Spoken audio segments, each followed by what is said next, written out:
What is up, YouTube? So today we are setting up this T-Rex 550E, and I wanted to go over safe pitch curves that you should probably be looking at if you're new to flying and you want a smooth flying experience. Also, if you're not flying 3D, there's a couple things you need to know about your pitch curves that will save you a lot of time and help you become a better pilot. The first thing that I'm going to go over pitch curve wise is a 3D pitch curve.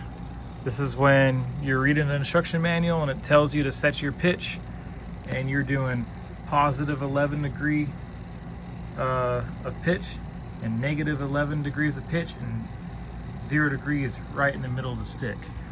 Now if you're trying to fly and learn how to fly, you don't really want to do that unless you're learning 3D, but just hovering and kind of like sport flying, lazy eights, flying around the pattern, getting used to a helicopter out of stable hover in transitional lift.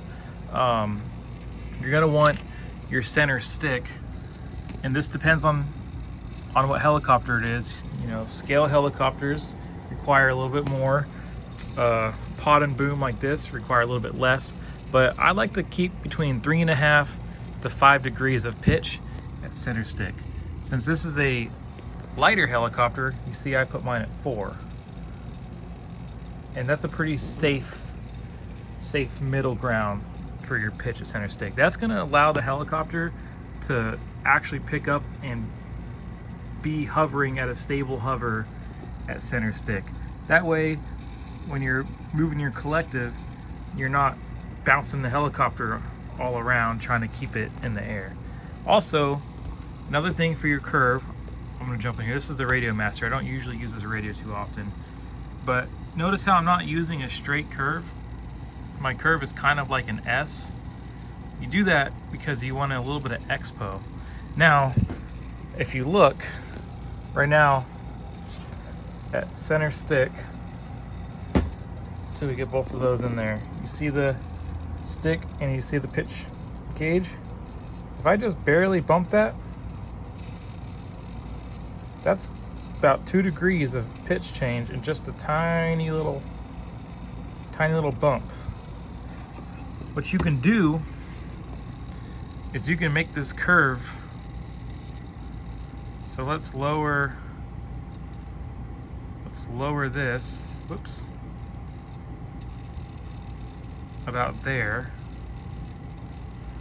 and let's raise this one about there. See how this is more like an S? Now, if you just bump center stick a little bit, well, let me show you on camera. Sorry.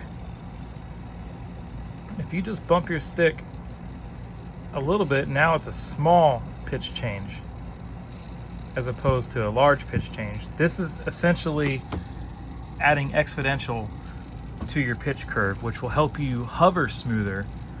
The best part about being able to hover smooth at a constant altitude and ground effect is it lets you use half your brain, because right now if you're moving this up and down and these trying to hover, you've got to think really hard. But when you're a beginner, you're not really having the disconnect of the left and the right. So the less work you have to do on here to hold a hover lets you focus on holding it on this side. This is almost essential when you're learning how to fly without any kind of aids or self-stabilization or anything, in order to get you that rote memory of how to hold a helicopter in a stable hover. And eventually, this guy right here will just come naturally.